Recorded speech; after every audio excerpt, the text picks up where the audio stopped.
Alright everyone, hello and welcome into the day after Green Bay. This is your comments, my reactions, our video, the day after Green Bay. So the way that this works, if you're new around here, yesterday on the post-game video following the Minnesota Vikings loss to the Packers by the final of 37-10, I told you to leave me a comment on that video that I could potentially select and react to in real time here on this video today. So this is our little group collaborative project on our small corner of Vikings internet where you get to be featured and your voice gets to be heard. And I'm just here to facilitate that. I'm just here to facilitate that and react to it. And then we all have a conversation in the comments and we keep right on trucking. So 2021 season is essentially over. Here is what you guys had to say following the Vikings being officially eliminated from the playoffs this season. Next week's game against Chicago is now a meaningless exhibition. So I picked a lot of comments. There was a great response to yesterday's video. So let's get into this. I'm going to try to make this quick and rifle through these because I selected probably the most that I've done all year. I always say to myself that when I make a video for the day after, I always feel like it's the best one of the season. And then the next one tops it, and the next one tops it. And I feel like this is just as good, if not the best of the season. So here we go. All right. So the first comment of the day comes from Too Evil to Hope. They say, it's really exciting the potential this loss provides. Could you see this entire front office being replaced next season?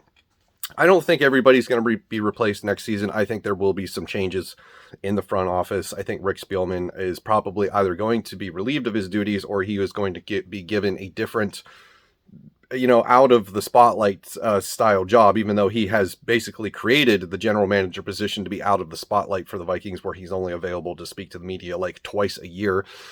So I think that the Wilfs like him too much. They'll keep him around. They'll give him a different title and he'll do something else. Who knows what that will be. I think the person that is absolutely going to stay and is untouchable is Rob Brzezinski, the guy that does all of the salary cap managing. So there will be new faces, as there probably always is, but I don't think it's going to be a complete overhaul of the front office where everybody is gone. There will be some changes, though. Next comment comes from Adrian87. They say, what's the most important thing to the Vikes to do during the offseason? You mentioned management and leadership. Just want to know your thoughts on that. The most important thing for the Minnesota Vikings to do is to update their philosophies and change their culture. Those are the two things that they need to absolutely 100% accomplish heading into next season. Their philosophies are outdated on how they play offense, how they play defense. It's too old school. It's too conservative. They need to get with the program and get into the modern era of the NFL. The next thing they need to do is change the culture. We don't have a winning mentality with this group currently. It feels like a bunch of zombies that are just clocking in and out and going to work, and it's not a fun team to watch. It's not a fun product to watch. We need a culture change and a philosophical update. Those are the two most important things. How they were able to accomplish that is by changing leadership and people in positions of power. That's the most important thing that they need to focus on. I don't know how they do it, but they got to do it. Next comment comes from Jeremy Lofstrom. They say, Spielman deserves to stay. He has provided plenty of talent to succeed, just didn't have the coach to navigate wins. So I selected this comment because I felt like this was one of the only ones to actually defend Rick Spielman. And you make a valid point where you can point to some of the things that he's done in the draft and some of the pieces that he's picked together and, sort of defend him as we crumble to the end of another season.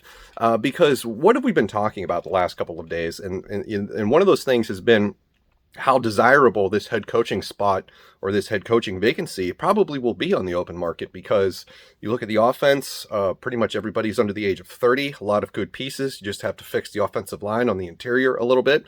You've got a top 5 wide receiver, Justin Jefferson. Irv Smith Jr. comes back next year. Dalvin Cook, Madison, and Nwangu are a great running back stable. I could go on and on and on. That, this team, the way that it's built on offense, kind of looks pretty good for, a head coach looking for a new job. Defense, not so much. You could criticize the trades that he's made, et cetera, but there's a valid argument to be made that Rick Spielman could keep his job. I know nobody wants to hear that, but I'm just throwing that out there. Next comment comes from Always Great USA. They say, who do you got to win the Super Bowl? Who do you think will win, and who do you want to see win now that the Vikings are eliminated? I think it's going to be I think it's going to come down to the Packers and the Bucks in the NFC. We'll have a rematch of that NFC Championship game. And then in the AFC, it's going to be Kansas City and then you could coin flip everybody else. I think it's wide open. I would like to see the Bengals win. Honestly, I think that would be hella fun. I think that would be hella fun. You know, Joe Burrow sort of, you know, completes the cycle, if you will, gets LSU a championship and one of the most incredible seasons ever, and then reunites with Jamar Chase. They rattle off some incredible wins here at the end of the season, and then they follow it up with a wild run to the Super Bowl and win it all. I think that would be an amazing story. So, but I think it's probably going to go to either the Chiefs, Bucks, or Packers this year. I think those are the three best teams in the league. One of them will hoist the trophy. I'd be surprised if it was anyone else. Next comment comes from Noah Koski. They say, been a big supporter of Kirk and Zimmer, but I do agree it's time for them to go. Your number one pick to replace both of them would be who? Question mark. My number one pick to replace Mike Zimmer as head coach is Brian Daboll. I brought him up a number of times as I get asked this question a lot. I think I just need to do a video where I talk about the coaching candidates in my sort of tier rankings and the one that I want the most. Right now, my choice is Brian Daboll. I made a pitch for him in a video last week. You know, he coaches in a tough division. He's an offensive-minded guy, offensive coordinator. He's been there with Josh Allen, sort of brought him up to where he is now. And he runs an offense that Stephon Diggs is flourishing in and happy in. If we want to keep Justin Jefferson happy and producing, who better to do it than Brian Daboll? As far as Kirk Cousins, if I'm being honest, I don't know. It's going to depend on who's available come the offseason, free agency, and who maybe we can get in a trade. I've seen a lot of people leave comments about Deshaun Watson. I ain't touching that with a 10-foot pole. That could be somebody else's problem. In my perfect world, I'd love Matt Corral from the draft. I think he would be excellent. I think he's got what it takes. I think he's kind of the guy that has that ability to maybe change the culture like Joe Burrow did. You know, he's not the going to be the number one overall pick or anything like that. And he's probably way behind in terms of talent and all those things. But I don't know. The quarterback situation is fluid right now. I don't have an answer for you. Check back with me in a bit. Next comment comes from John Plummer. They say, I'd like to see a Cousins-Wilson trade in the offseason, but I doubt that will happen. I also doubt that will happen too. I don't know if I'd be up for Russell Wilson. You know, that could be interesting as like a 1 or 2 year stopgap. I think Russell Wilson is probably destined to be traded or go to a team that's on the East Coast, either the New York Giants, Washington football team, somebody like that. Just call it a hunch. I think the East Coast market offers his family more opportunities than Minnesota does. Next comment comes from Man Jordan. They say, the Eagles are in thanks to your team. Congratulations. You're welcome. It's always good to see that somebody gets happiness out of our misery. So you're welcome on the playoff berth, and I hope you do good things with it. I'm a fan of Jalen Hurts, by the way. I love him. And Devontae Smith. Love those guys. Next comment comes from Tomcat. They say, tonight proved Kirk carried this season. That's the truth, hate it or not. I don't think so. I don't think that this is validation of anything. If we're, you know, today or yesterday's game is a validation that this team is terrible and we need massive changes. I would agree to all that. It is a validation of those things. Is it a validation that Kirk Cousins carried this team? Well, if that's true, then he carried them to a 7-8 record and then wasn't available for a big game. And I know people are going to be like, well, it doesn't matter. He could blah, blah, blah. Yeah, I get it. I've heard everything and I don't care. I don't think it's an indication that Kirk Cousins was the reason that this team got to 7 wins this year. He's a part of it. He's definitely a part of it, but I don't think he's the sole reason that they are where they were prior to the Packers game. So I don't buy that argument. I don't buy that argument in a vacuum. I think if Kirk Cousins plays yesterday, I think the result is the same. Maybe we have a few more points. Maybe we get another touchdown. I don't know. But the way that this offense is, the way the coaching philosophies are, the way the leadership is, it probably would have been the same result, which is us being eliminated from the playoffs. So congratulations. Kirk Cousins has led us to missing the playoffs 3 out of the 4 years he's been here. Awesome job. Next comment comes from Caesar Augustus. They say, do you think the Vikings should consider bringing Pat Shurmur back to Minnesota? Experience and success with Minnesota. No, absolutely not. He's been fired from 2 head coaching jobs, the Browns and the Giants. Is he a good offensive coordinator? Yeah, probably. Do I want him to come back? Well, no. If I'm hiring a head coach that is going to be an offensive coordinator, an offensive-minded guy, he's probably going to be the play caller, so not much need for Pat Shurmur.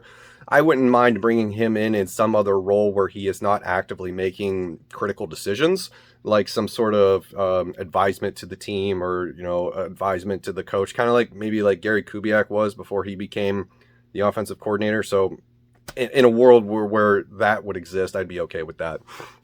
Next comment comes from Nathan Morris. They say, I'm trying to find a Vikings channel to get into for the upcoming draft and such, but damn, dude, all of your videos are basically crapping on the team.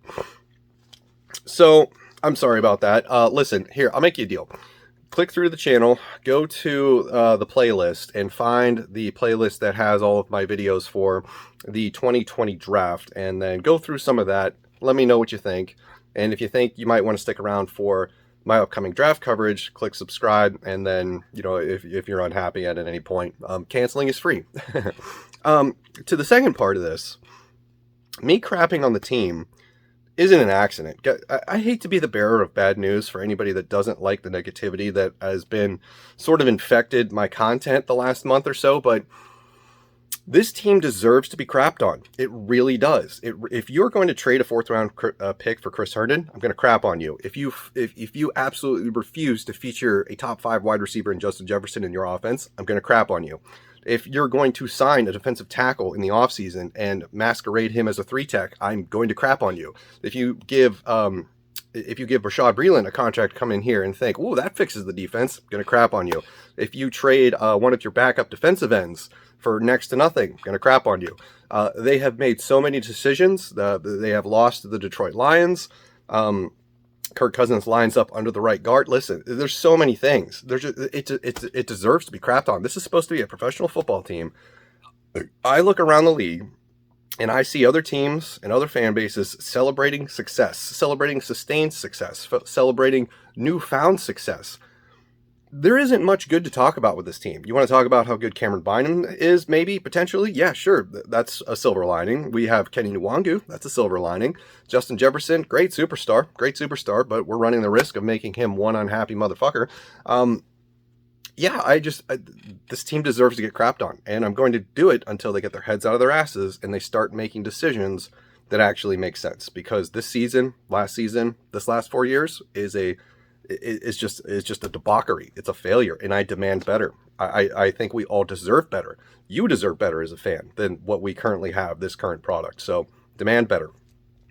Next comment comes from Trevor Lee. They say, fans should stay home next week instead of attending the Bears game. That sends a message more than anything. It absolutely does. Vote with your wallet. Don't show up. One of the things that I found interesting today was the Associated Press reported that Jaguars fans are apparently planning some sort of sit-in protest where they're all going to come to the game dressed as clowns to, I guess, elicit the fact that the Jaguars are a clown show and they want a new general manager. That's hilarious. I think that kind of misses the mark. It reminds me of, not seeing the forest for the trees, because you're pretty much just making fun of yourselves at that point. I don't know. I'm not sure that that's the right thing to do. But yeah, vote with your wallet. Have that stadium be empty, because no butts in the seats is going to get the attention of the Wills faster than anything else we could possibly do. Next comment comes from Dick Trickle. Are you the NASCAR driver? I haven't seen that name in a long time. Dick Trickle. They say, not sure what the Joe Burrow talk was about. Burrow was the number 1 overall pick. We ain't going to find someone like that laying around. So I agree that we're probably never going to find ourselves in the position that we have the number 1 overall pick and then just happen to, chance into a situation where we get a Joe Burrow 2.0. That is highly unlikely. The probability of that is low. Never impossible, but improbable. But listen, it doesn't mean we shouldn't try. It doesn't mean you shouldn't try at other aspects. I mean, you could get Matt Corral probably somewhere between the 8th pick and the 12th pick this year. You could get Kenny Pickett somewhere between 10 and 20. You could get Malik Willis in the first round. It's not like you need the number 1 overall pick to get a culture changer in the locker room and, start driving towards success. I mean, Patrick Mahomes wasn't even a top 5 pick. Deshaun Watson wasn't a top 5 pick. Mitchell Trubisky was a top 3 pick, I think. I think he was picked 2 overall. So the NFL draft is a complete crapshoot. You could find players everywhere. I mean, Tom Brady was a 6th round selection. What the hell?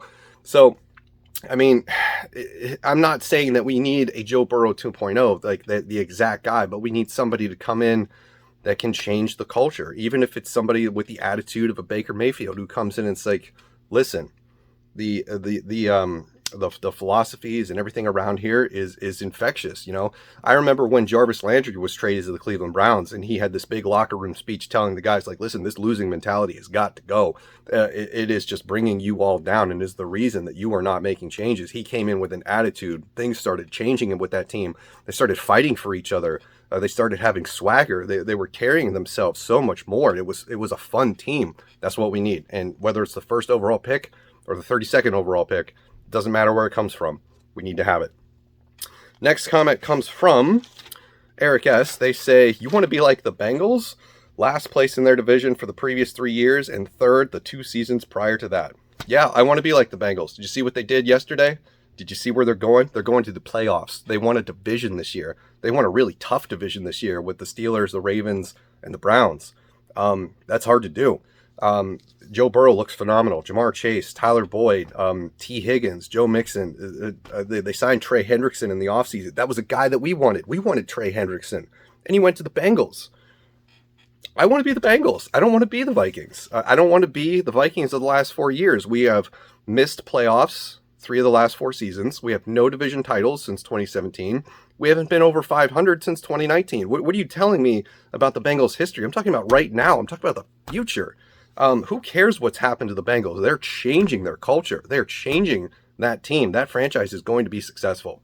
And we're sitting here worried about third place finishes when we might as well be finishing third. We might as well be there. It's just the fact that the Bears and the Lions are so terrible that we're pretty disaster proof, where for us to land in the basement of the division would be really hard to do. You would actually have to try to do that with the other teams that we have in our division. Yeah, I want to be the Bengals. I would rather be them right now.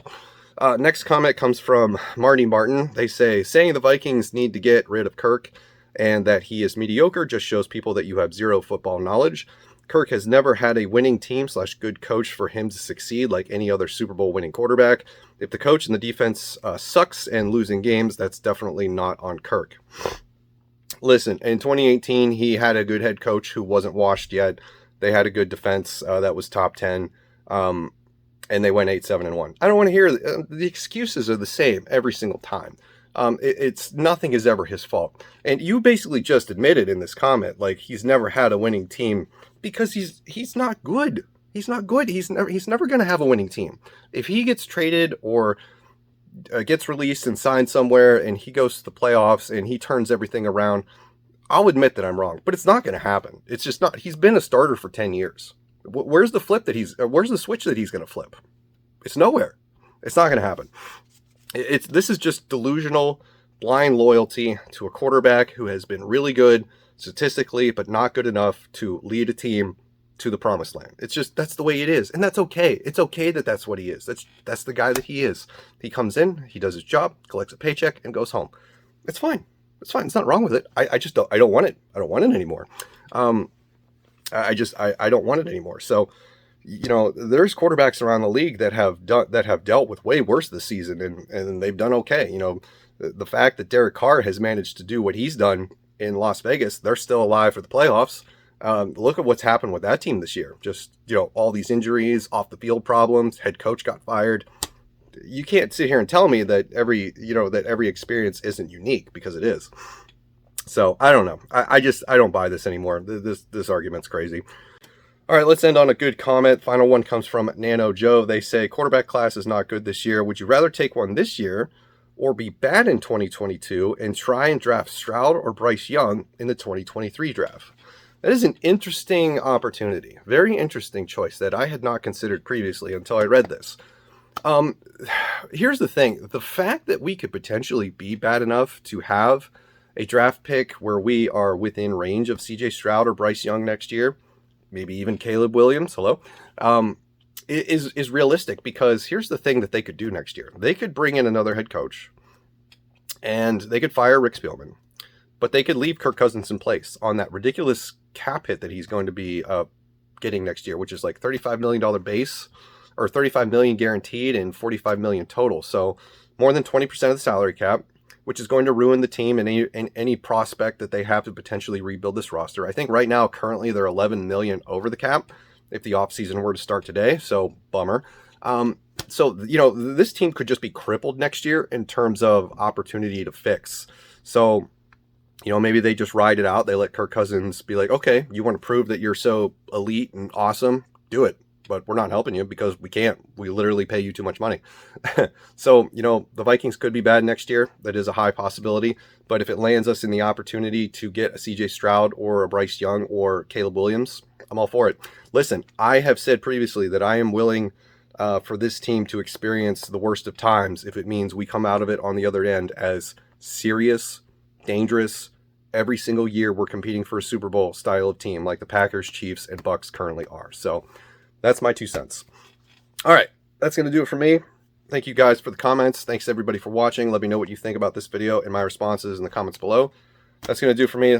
Thanks for watching. As always, I'll see you in the next one.